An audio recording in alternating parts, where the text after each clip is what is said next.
അല്ലാഹു ആരാണെന്ന് പഠിക്കണം. ഒരു ചരിത്രം ഞാൻ പറഞ്ഞു തരാം. അല്ലാഹ് ആരാണെന്നറിയോ? മഹാനായ ആദരവായ പ്രവാചകൻ നബി മുഹമ്മദ് മുസ്തഫ സല്ലല്ലാഹു അലൈഹി വസല്ലമ തങ്ങൾ അല്ലാഹുവിന്റെ റസൂൽ മദീനത്തേക്ക് ഹിജ്റ പോകാൻ ഒരുങ്ങുകയാണ്. മക്കയിൽ നിന്ന് ഹിജ്റ പോകാൻ തയ്യാറെടുക്കുമ്പോ ഇബ്ലീസാണ് പോയി പറയുന്നു, മുഹമ്മദ് നാട് വിടാൻ പോകുകയാണ്, കൊല്ലണമെങ്കിൽ ഇപ്പൊ കൊന്നുകൊള്ളണം, ഇനി ഒരിക്കലും നിങ്ങൾക്ക് മുഹമ്മദിനെ കൊല്ലാൻ അവസരം കിട്ടൂല. ഇബ്ലീസ് നടന്നു പറയുകയാണ്. അവസാനം ശത്രുക്കൾ മുഴുവനും അല്ലാഹുവിന്റെ റസൂലിന്റെ വീട് വളയുകയാ.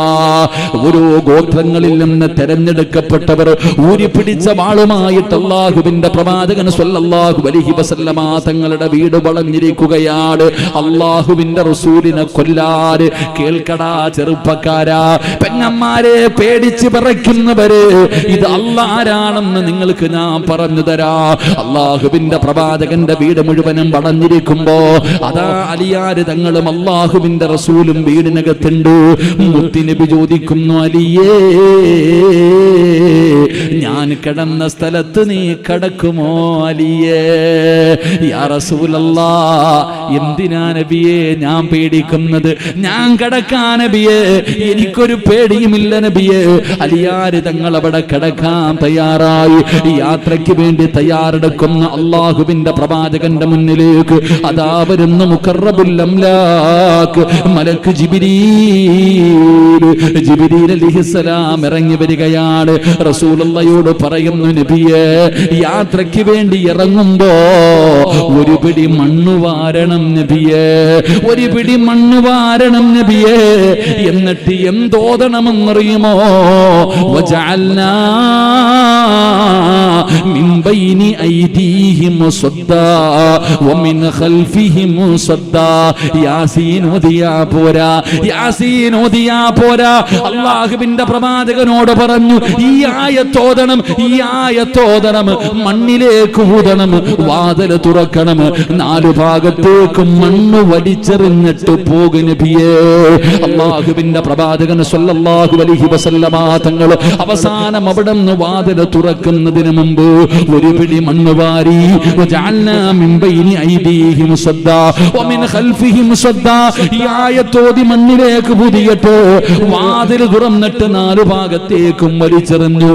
അതാ വാളും പിടിച്ചിരിക്കുന്നവന്മാരുടെ കണ്ണിന്റെ മുന്നിലൂടെ KGF-ലെ നായകനല്ലടാ നായകൻ, അല്ലാഹുവിന്റെ പ്രവാചകന് ആ വാള് പിടിച്ചുകൊണ്ടിരിക്കുന്നവന്മാരുടെ കണ്ണിന്റെ മുന്നിലൂടെ മുത്തുനബി ഇറങ്ങിപ്പോയടാ. ഒരുത്തം പോലും അനങ്ങിയില്ലല്ലോ, ഒരാള് പോലും അനങ്ങിയില്ല. ജിബ്രീൽ AK-47 അല്ല കൊണ്ടുകൊടുത്തത്, ആറ്റം ബോംബല്ലടാ. ഒരു മുസ്ലിമിന്റെ കാലിന്റെ ചുവട്ടിൽ കിടക്കുന്ന മണ്ണിനതിനേക്കാളും വിലയുണ്ടടാ. 5 നേരം നിസ്കരിക്കുന്ന, അല്ലാഹുവിന്റെ മുന്നിൽ സുജൂദ് ചെയ്യുന്ന ഒരു വാപ്പയുടെ കാലിനടിയിൽ കിടക്കുന്ന മണ്ണിന് പോലും പവറുണ്ടടാ മുസ്ലിമേ. അല്ലാഹുവിന്റെ റസൂൽ അവിടെ ഇറങ്ങിപ്പോയി. നീ ചരിത്രം പഠിച്ചവനല്ലേ? അല്ലാഹുവിന്റെ പ്രവാചകനും അബൂബക്കർ സിദ്ദീഖ് റളിയല്ലാഹു തആല അൻഹു രണ്ടുപേരും ഗുഹയ്ക്കകത്തിരിക്കുമ്പോ അല്ലാഹുവിന്റെ റസൂൽ അതാ അബൂബക്കർ തങ്ങളുടെ മടിത്തട്ടിൽ കിടക്കുകയാണ്. റബ്ബേ, അബൂബക്കർ തങ്ങളുടെ കൈകാലുകൾ വിറയ്ക്കുകയാ. അബൂബക്കർ തങ്ങളുടെ കൈകാലുകൾ പേടിച്ചു വിറയ്ക്കുകയാണ്. അല്ലാഹുവിന്റെ റസൂൽ ഞെട്ടിയുണരുകയാണ്. എന്തേ അബൂബക്കർ, എന്തേ അബൂബക്കർ? യാ റസൂലല്ലാഹ്, ഗുഹയുടെ മുകളിൽ ശത്രുക്കൾ എത്തിക്കഴിഞ്ഞു നബിയേ. അവരുടെ കയ്യിലിരിക്കുന്ന വാളിന്റെ വെളിച്ചം ഈ ഗുഹയ്ക്കകത്തടിക്കുന്നു നബിയേ. അവരെങ്ങാണം കാലിലേക്ക് നോക്കിയാൽ, അവരൊന്ന് താഴേക്ക് നോക്കിയാ നമ്മളെ പിടിക്കുമല്ലോ, നമ്മളെ കൊല്ലുമല്ലോ. അല്ലാഹുവിന്റെ റസൂലിനോട് അബൂബക്കർ തങ്ങൾ പേടിച്ചുകൊണ്ട് പറയുമ്പോ റസൂലുള്ള ഇരുന്ന് ചിരിക്കുകയാ. എന്തിനാ നബിയെ ചിരിക്കുന്നത്? എന്തിനാ നബിയെ ചിരിക്കുന്നത്?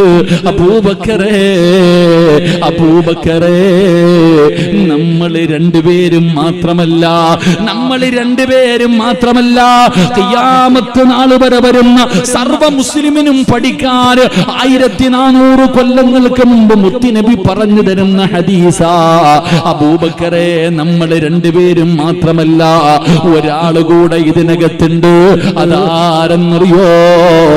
നമ്മുടെ റബ്ബ് നമ്മുടെ കൂടെയില്ലേ അബൂബക്കറേ? ലാ തഹ്സൻ ഇന്നല്ലാഹ മഅനാ. അബൂബക്കറേ, അല്ല നമ്മുടെ കൂടെയില്ലേ? എടോ മുസ്ലിമേ, അല്ല നിന്റെ കൂടെയില്ലേടാ, എന്തിനാ നീ ഭയപ്പെടുന്നത്? റസൂലുള്ളാഹി അബൂബക്കറിനോട് പറയുകയാണ്, അവന്റെ കാലിലേക്ക് നോക്കണമെങ്കിൽ അവൻ തീരുമാനിച്ചാ പോരാ.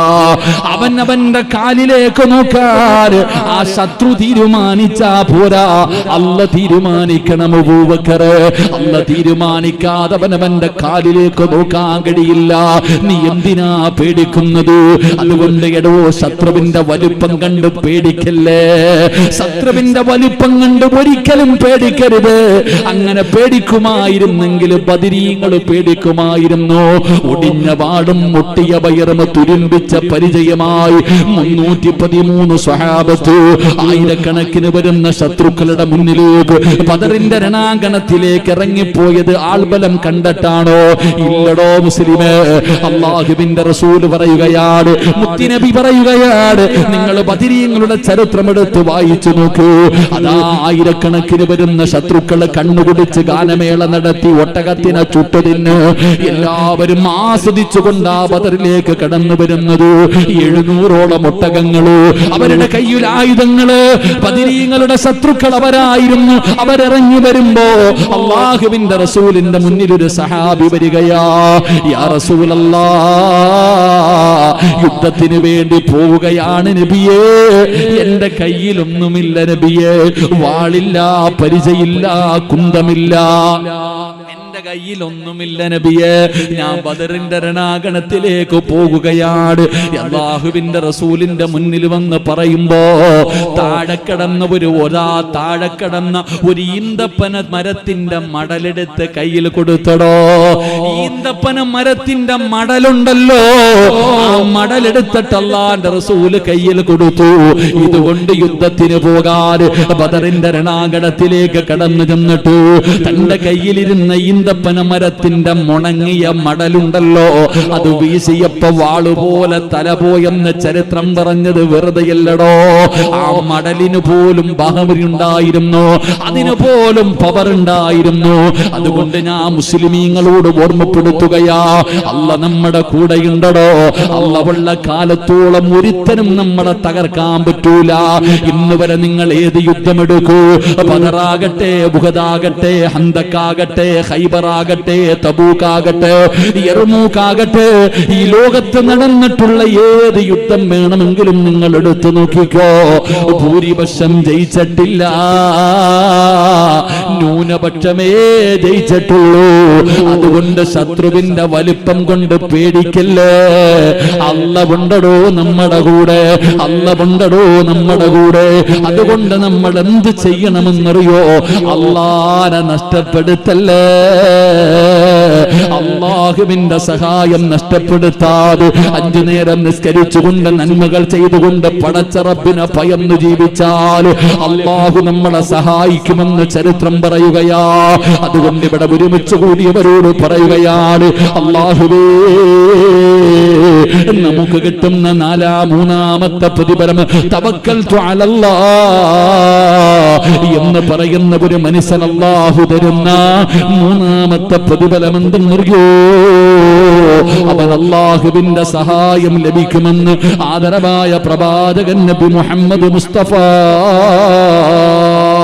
സ്വല്ലല്ലാഹു അലൈഹി വസല്ലമ തങ്ങൾ അവിടെന്ന് പറയുകയാ, അതുകൊണ്ട് എന്റെ പ്രിയപ്പെട്ടവരോട് അല്ലാഹുവിന്റെ സഹായം നമുക്ക് വേണമല്ലോ. പടച്ച റബ്ബേ, നീ ഞങ്ങളെ ദുനിയാവിലും ആഖിറത്തിലും നീ ഞങ്ങളെ സഹായിക്കണേ അല്ലാ. അതുകൊണ്ട് എന്റെ പ്രിയപ്പെട്ടവരെ പറഞ്ഞോ, തവക്കൽതു അലല്ലാഹ്.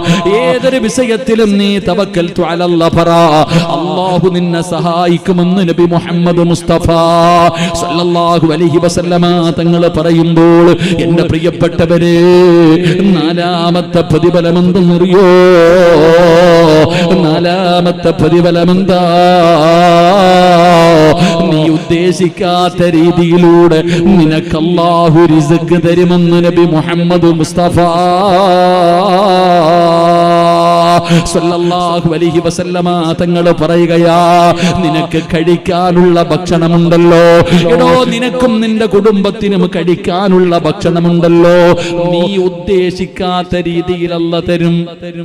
നീ ഉദ്ദേശിക്കാത്ത രീതിയിൽ അല്ലാഹു നിനക്ക് കഴിക്കാനുള്ള ഭക്ഷണം തരും. അല്ലാഹു നമുക്ക് ഈമാൻ നൽകുമാറാകട്ടെ. അല്ലാഹു നമുക്ക് ഈമാൻ നൽകുമാറാകട്ടെ. എന്റെ പ്രിയപ്പെട്ടവരെ, എങ്ങനായി ഉദ്ദേശിക്കാത്ത രീതിയിൽ? ഞാനിപ്പോ റമളാനിൽ ഉംറയ്ക്ക് പോയി. അല്ലാഹു സ്വീകരിക്കുമാറാകട്ടെ. ഒരു ആമീൻ പറഞ്ഞങ്ങാതി. അല്ലാഹു സ്വീകരിക്കുമാറാകട്ടെ. ഞങ്ങളിങ്ങനെ റൂമിന്റെ വെളിയിൽ ഇറങ്ങിയിട്ട് എൻ്റെ കൂടെ വന്ന കുറച്ച് കുട്ടികളുണ്ട്. ഞങ്ങളെല്ലാവരും കൂടെ ഞങ്ങൾ താമസിക്കുന്ന ഹോട്ടലിന്റെ ഗാർഡനിൽ ഇങ്ങനെ ഇരിക്കുക. അപ്പൊ നമ്മുടെ കൂടെ വന്നവർ പറഞ്ഞു, ഉസ്താദെ ബ്രോ എന്താ അൽബൈക്ക് മേടിക്കാൻ പറഞ്ഞു. അൽബൈക്ക് മേടിക്കാൻ പറഞ്ഞു. ചിലര് പറഞ്ഞു, ഉസ്താദെ നമുക്ക് മന്തി മേടിക്കാം. നല്ല മന്തിയല്ലേ കഴിക്കാം. ഇപ്പൊ ഇങ്ങനെ ഭക്ഷണത്തിന്റെ കാര്യം പറഞ്ഞുകൊണ്ട് ഇങ്ങനെ ഇരിക്കുക. ഇപ്പഴാ എൻ്റെ ഫോൺ അടിച്ചു. ഞാൻ ഫോൺ ഇങ്ങനെ മന്തിയുടെ കാര്യം പറഞ്ഞോണ്ടിരിക്കുക. അപ്പോഴാ ഫോൺ അടിച്ചത്. ഫോൺ ഇങ്ങനെ എടുത്തപ്പോ മഞ്ചേരിയിലുള്ള 2 കുട്ടികളെ വിളിച്ച് അവരിങ്ങനെ ഓട്ടം വന്നിട്ട് ഇങ്ങനെ തിരിച്ചു പോകുമ്പോഴാണ് എന്നെ കണ്ടേ. റോഡിലൂടെ ഇങ്ങനെ പോകുമ്പോൾ ഞങ്ങൾ അവിടെ ഇരിക്കുന്നത് കണ്ടുകൊണ്ട് വിളിച്ചതാ. ഉസ്താദ്, ഞങ്ങൾ ഉസ്താദിനെ കണ്ടു, ഹോട്ടലിന്റെ ഫ്രണ്ടിൽ ഇരിക്കുന്ന, എന്താ പരിപാടി? ഞാൻ പറഞ്ഞു, മന്തിയുടെ കാര്യം പറഞ്ഞുകൊണ്ടിരിക്കാടാ, ഞങ്ങൾ ഇപ്പം കൊണ്ടുവരാം ഉസ്താദെ മന്തി. ഞാൻ പറഞ്ഞു, മന്തിയുടെ കാര്യമൊക്കെ പറഞ്ഞുകൊണ്ട് ഇങ്ങനെ ഇരിക്കുക. അപ്പം പറഞ്ഞു, ഉസ്താദ് ഇപ്പൊ കൊണ്ടുവരാം മന്തി. ഉസ്താദ് ഭക്ഷണം കഴിക്കരുത്. ഒരു വണ്ടി കൊണ്ട് ഒതുക്കി എൻ്റെ പ്രിയപ്പെട്ടവരെ മന്തിയായിട്ട് മുന്നിൽ വന്നു. നമ്മൾ ഉദ്ദേശിക്കാത്ത രീതിയിൽ അല്ലാഹു പറഞ്ഞല്ലോ, സ്വർഗത്തിൽ എന്തെങ്കിലും കഴിക്കണമെന്ന് ആഗ്രഹിച്ച അല്ലാഹു പറഞ്ഞു, സ്വർഗത്തിൽ ഒരാൾ ആഗ്രഹിച്ച അപ്പൊ തന്നെ ഭക്ഷണം വരുന്ന. ഇന്നിപ്പോ ഞാൻ വന്നു, ട്രെയിനിൽ വന്ന് കോഴിക്കോട് ഇങ്ങനെ ഇറങ്ങിയിട്ടപ്പോ ഉസ്താദ് പറഞ്ഞു, റഹ്മത്ത് ഹോട്ടലിൽ നല്ല ഫുഡാന്ന് പറഞ്ഞു, ഒന്ന് കഴിക്കാൻ. ഞാൻ ഇതുവരെ കഴിച്ചിട്ടില്ല. ഉസ്താദ് ഇങ്ങനെ നിർബന്ധിച്ചു. അൽഹംദുലില്ലാ അവിടെ പോയി ഒരു മട്ടൻ മന്തി, മുളി കയറി മന്തിയൊക്കെ കഴില്ല, ബിരിയാണിയൊക്കെ കഴിച്ച് ഇറങ്ങി. പൈസ കൊടുക്കാൻ പോയപ്പോ പറയാ വേണ്ട. പൈസ കൊടുക്കാൻ പോയപ്പോ ഒരാൾ വന്നിട്ട് പറഞ്ഞു, ഉസ്താദ് കൊടുക്കണ്ട, പൈസ കൊടുക്കണ്ട, ഞാൻ കൊടുത്തോളാം. അപ്പോൾ നമ്മൾ ഉദ്ദേശിക്കാത്ത രീതിയിൽ അള്ളാഹു നമുക്ക് റിസ്ക് തരും. അള്ളാഹുവിൽ പരമേൽപ്പിക്കുക. അള്ളാഹു നമുക്ക് ഭാഗ്യം നൽകുമാറാകട്ടെ. കടപ്പുറത്ത് പോകുമല്ലോ. കടപ്പുറത്ത് പോകുമ്പോ ഒട്ടിയ വയറുമായിട്ട് ഒരു പറവ ഇങ്ങനെ കടലിനെതിരെ പോവാ. ഇതിങ്ങനെ കടലിനെതിരെ പോകുമല്ലോ. ഒട്ടിയ വയറുമായി പോയി, നിറഞ്ഞ വയറുമായി തിരിച്ചു വരുന്ന പക്ഷികൾക്കാരാടോ ഭക്ഷണം കൊടുക്കുക? ഇതൊക്കെ പറഞ്ഞ 2 ദിവസം വഴുതു പറയണം. അള്ളാഹു ഈമാൻ തരുമാറാകട്ടെ. ഇന്നത്തെ തലമുറ എന്താ പറയുക, ഒരു പെൺകുട്ടി പഠിക്കണം, കല്യാണത്തിന് സമ്മതിക്കുന്നില്ല, വിവാഹത്തിന് സമ്മതിക്കുന്നില്ല. എന്താ കാരണം ചോദിച്ചപ്പോൾ പറയുന്നു, എനിക്ക് പഠിക്കണം, എനിക്ക് ജോലി വേണം, എനിക്ക് ജോലി വേണം. ഞാൻ ചോദിച്ചു, എന്തിനാ മോളെ ജോലി? ഉസ്താദെ, ഞാൻ ജോലി ചെയ്ത് പൈസ കിട്ടിയാലല്ലേ എനിക്കും എൻ്റെ ഭർത്താവിനും കൂടെ 2 പേർക്കും ജോലി ഉണ്ടെങ്കിലല്ലേ നമുക്ക് ജീവിക്കാൻ പറ്റൂ. ഇന്നത്തെ കൺസെപ്റ്റ് ഇതാ. എന്റെ ഭർത്താവ് മാത്രം ജോലി ചെയ്താൽ നമുക്ക് ജീവിക്കാൻ പറ്റുമോ? ഇല്ല, ഞാനും കൂടെ ഉണ്ടെങ്കിൽ 2 പേർക്കും സന്തോഷത്തോടെ ജീവിക്കാമല്ലോ. ഞാൻ ചോദിച്ചു, വാപ്പായും ഉമ്മായും പണ്ട് ഇതുപോലെ ഗവൺമെന്റ് ജോലി ഉണ്ടായിട്ടാണോ ജീവിച്ചത്? നമ്മുടെ ഇന്നത്തെ കുട്ടികളുടെ നമ്മളുടെ ധാരണ, ഉമ്മ മക്കളോട് കൊടുക്കുന്ന ഉപദേശം എന്തെന്നറിയോ? മോനെ, നല്ലതുപോലെ പഠിക്കണം, നല്ലതുപോലെ മാർക്ക് വാങ്ങണം, ഉന്നത വിജയം നേടണം, നല്ല ജോലിക്ക് കയറണം, നല്ല പൈസ ഉണ്ടാകണം, എങ്കിലേ നല്ലപോലെ ജീവിക്കാൻ പറ്റൂ. അതുകൊണ്ടാണ് നിന്റെ മോൻ 10ാം ക്ലാസ്സിൽ കഞ്ചാവ് കച്ചവടത്തിന് പോയത്. അല്ലാഹു ഈമാൻ തരുമാറാകട്ടെ. 10ാം ക്ലാസ്സിലും +1 പഠിക്കുന്ന മകന് കഞ്ചാവ് കച്ചവടത്തിന് പോയത് എന്തുകൊണ്ടാ? നിന്റെ ആർത്തി. നീയല്ലേ പറഞ്ഞ പണം ഉണ്ടെങ്കിലേ ജീവിക്കാൻ പറ്റൂന്ന്. അതുകൊണ്ട് ആ പണം കിട്ടിയപ്പോ നിന്നെ പുറത്തു, അവൻ അകത്തുമായത്. ഉമ്മ പുറത്താക്കിയപ്പോ മയ പുറത്താക്കിയിട്ട് മക്കൾ ജീവിക്കുന്നു. അല്ലാഹു ഈമാൻ നൽകുമാറാകട്ടെ. ഏറ്റവും കൂടുതൽ കഞ്ചാവ് അടിക്കണം, കഞ്ചാവും മയക്കുമരുന്നൊക്കെ വല്ലാതെ. തിരുവനന്തപുരത്ത് ഒരുത്തൻ തൻ്റെ അച്ഛനെയും അമ്മയെയും വെട്ടിക്കൊന്നു. 32 വട്ടം കണ്ട വെട്ടിയെ. തന്നെ അമ്മയെ വെട്ടിക്കൊണ്ടിരിക്കുമ്പോൾ അടുത്ത റൂമിൽ കിടന്ന് ആക്സിഡന്റ് പറ്റി കിടക്കുന്ന അച്ഛൻ കിടന്ന് വിളിച്ചത് അച്ഛനെയും പോയി വെട്ടി. 2 പേരെയും വെട്ടി ഞുറുക്കിയിട്ടിട്ട് കീടനാശിനി എടുത്തും ശരീരത്തൊഴിച്ചു. എന്നിട്ട് ഓൻ അതിൻ്റെ ഇടയിലിരുന്ന് ആപ്പിൾ തിന്നുക തീരുന്നത് വരെ. 2 പേരും തീരുന്നത് വരെ. അള്ളാഹു നമ്മുടെ മക്കളെ നന്നാക്കി തരുമാറാകട്ടെ. ഉറക്കെ പറഞ്ഞു അള്ളാഹു നന്നാക്കി തരുമാറാകട്ടെ. പണ്ടായിരുന്നു വാപ്പ പേവെള്ളം അടിച്ചിട്ട് വരുമ്പോൾ വാമണപ്പിച്ച് നോക്കും, മുഫ് തുറക്കുന്ന കള്ളു പിടിച്ചില്ലടാ. ഇപ്പൊ ഒന്നുമില്ല, ഇപ്പൊ പൊടിയാ, വലിച്ചിട്ട് കയറി വരുന്നു, ഒന്നും അറിയില്ല. ഇപ്പൊ ചെറിയ ചെറിയ സാധനങ്ങൾ അവിടെ ഇവിടെ ഒക്കെ കയറ്റി വെച്ച് കഴിഞ്ഞിട്ട് ഇങ്ങനെ കറങ്ങി വരും. ദിക്റിന് വരുന്ന പോലെ അല്ല, ഇങ്ങനെ വന്ന് കയറി അവിടെ കിടക്കും. അവന് ദുനിയാവുമായിട്ട് യാതൊരു ബന്ധവും ഇല്ല. അള്ളാഹു കാക്കുമാറാകട്ടെ. നിനക്ക് നോക്കാൻ സമയമില്ലല്ലോ. അവൻ എപ്പോഴെങ്കിലും വരും, റൂം തുറക്കും, കയറി കിടക്കും, തിന്നോന്ന് ചോദിക്കത്തില്ല, ഒന്നും പ്രശ്നമില്ല. അവൻ താക്കോൽ ഉമ്മ അവൻ്റെ കയ്യിൽ കൊടുത്തിരിക്കുക, 12 മണിക്ക് തുറന്നു കയറാൻ. പണ്ടത്തെ വാപ്പമാര് 8 മണി കഴിഞ്ഞാൽ ചോദിക്കും എവിടെ പോയെന്ന്. ഞാൻ നമ്മുടെയൊക്കെ കാലം, എൻ്റെ കാലമൊക്കെ ഞാനൊക്കെ 8 മണി 9 മണി എന്ന് പറഞ്ഞാൽ വല്ല വഴല് വരണമെന്ന് വീടിന് പുറത്തിറങ്ങണമെങ്കിൽ. പണ്ടൊക്കെ ഒരു വഴല് വരാൻ ഞങ്ങളൊക്കെ ആഗ്രഹിച്ചിട്ടുണ്ട്. വീട്ടിൽ നിന്ന് പുറത്തിറങ്ങാൻ പറ്റുന്ന ആകെ ദിവസം വഴല് വരുമ്പോഴാണ്. അന്നാ 11 മണി വരെ ഫ്രീ. പിന്നെ 9 മണി കഴിഞ്ഞ ഇശാ നിസ്കാരം കഴിഞ്ഞ 8:30 കഴിഞ്ഞ ചോദിക്കും എവിടെ പോയി. എൻ്റെ മോൻ എവിടെ പോയി. പേടിയാ വീടിനകത്ത് കയറി ഞാനും നിങ്ങളും. ഇന്ന് 12 മണിയായപ്പോ ഉമ്മ താക്കോല് കൊടുത്തിരിക്കുന്നു, മിണ്ടാതെ തുറന്നു കയറിക്കോ, എന്നെ വിളിക്കില്ലേ. അവൻ കഞ്ചാവ് അടിച്ചിട്ട് വന്ന് കിടന്നുറങ്ങും, രാവിലെ പോകും. ഇതന്നെ. എന്നിട്ട് പറയുന്നു ഉസ്താദെ അവൻ എന്നെ തല്ലുന്നു. ഉസ്താദ് നിന്നെ തല്ലിയാ പോരാ. അള്ളാഹു ഈമാൻ തരുമാറാകട്ടെ. അള്ളാഹു നമ്മുടെ മക്കളെ നന്നാക്കി തരുമാറാകട്ടെ. അതൊന്നും പറഞ്ഞു കഴിഞ്ഞാൽ ഉസ്താദന്മാർക്ക് പോകാൻ പറ്റൂല. അതാ വിഷയം. പറഞ്ഞു കഴിഞ്ഞാൽ ഉസ്താദന്മാർക്ക് ചില കാര്യങ്ങൾ പറഞ്ഞാൽ പെട്ടിയെടുത്ത് വെച്ചിട്ട് വേണം പറയാൻ. പള്ളിയിലെ ഖത്തീബ് അള്ളാഹു കാക്കുമാറാകട്ടെ. ഒരുത്തൻ്റെ മയ്യത്ത് ചില ആൾക്കാർ മരിച്ചാൽ കുളിപ്പിക്കാൻ പാടുണ്ടോ? ചിലർ മരിച്ചാൽ കുളിപ്പിക്കാൻ പോലും പാടില്ല, കൊണ്ട് കുഴിച്ചിട്ടേക്കണം. പക്ഷെ അത് പറഞ്ഞു കഴിഞ്ഞാൽ ഉസ്താദ് പെട്ടിയെടുത്ത് വെച്ചിട്ട് വേണം പറയാൻ. അതാണ് ചിലരുടെ അവസ്ഥ. അള്ളാഹു കാക്കുമാറാകട്ടെ. 11:30 നിർത്തിക്കൂടെ? അള്ളാഹു പറയുകയാ തവക്കൽതു അലല്ലാഹ് പറ മക്കളെ, റബ്ബ് തരൂടാ, ബിസ്മില്ലാഹി തവക്കൽതു അലല്ലാഹ്. അള്ളാഹ് ഒരു വഴി കാണിച്ചു തരും. ഭക്ഷണം എങ്ങനെ അല്ലുണ്ടല്ലോ, പടച്ചൊരു വഴി കാണിച്ചു തരും. ഞാൻ ജനിച്ചപ്പോഴേ പണം ഉള്ളവനല്ലടാ പണക്കാരൻ. ആദ്യം പഠിച്ചു വെച്ചോ പെണ്ണുങ്ങളൊക്കെ, പണമുള്ളവനല്ല പണക്കാരൻ. അള്ളാഹു പറയുകയാ ആരാ പണക്കാരൻ എന്നറിയോ? ലോകത്തിലെ ഏറ്റവും വലിയ സമ്പത്തുള്ളവനല്ല സമ്പാദ്യം പണക്കാരൻ. ലോകത്തിലെ ഏറ്റവും വലിയ പണക്കാരൻ ആരാ? എന്നോട് ചോദിച്ചാൽ പറയും ഞാനാണെന്ന്. അള്ളാഹു എനിക്ക് അപൂർത്തി നൽകുമാറാകട്ടെ. ലോകത്തിലെ ഏറ്റവും വലിയ പണക്കാരൻ ആരാണെന്ന് എന്നോട് ചോദിച്ചാൽ ഞാൻ പറയും ഞാനാണെന്ന്. ആരാ? ലോകത്തിലെ ഏറ്റവും വലിയ സമ്പന്നൻ ആരടോ?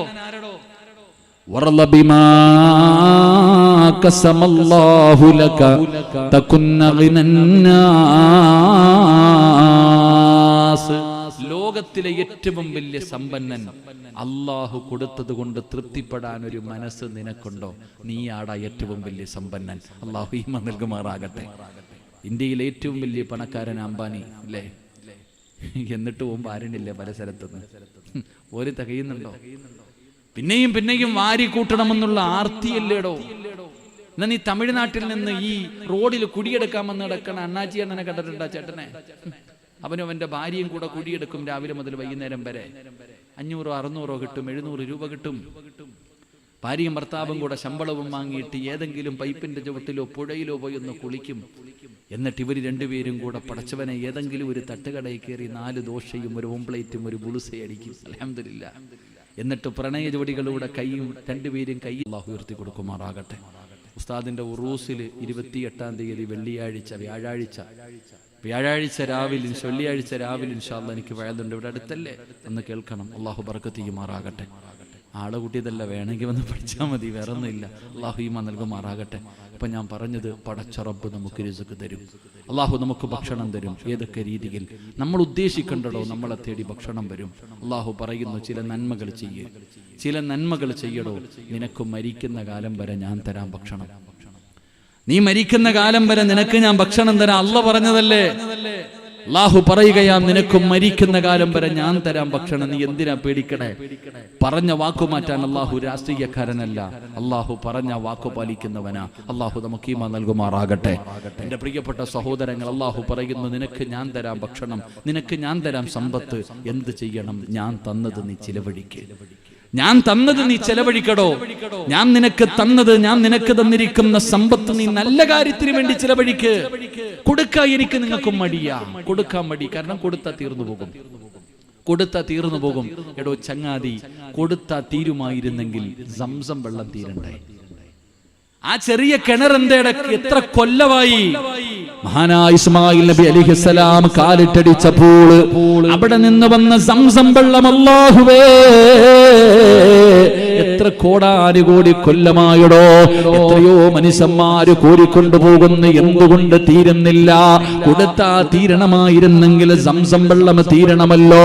ഇല്ലെങ്കിൽ നിന്റെ വീട്ടിൽ കിണറുണ്ടല്ലോ, 2 മാസം കോരാതെ ഇട്ടു നോക്കടോ, അത് നിറയണ്ടേ? വീട്ടിലെ കിണറ്റിൽ നിന്ന് വെള്ളം കോരാതെ വന്നാ കിണർ നിറയണ്ടേ? നിറയൂല, അതവിടെ തന്നെ കിടക്കും. പക്ഷേ കോരുന്നതിനനുസരിച്ച് വർദ്ധിച്ചു കൊണ്ടിരിക്കും. അള്ളാഹു തന്ന സമ്പത്ത് കൊടുക്കുന്നതിനനുസരിച്ച് അള്ളാഹു നിനക്ക് തന്നുകൊണ്ടിരിക്കും, ഒരു കുറവുമില്ല.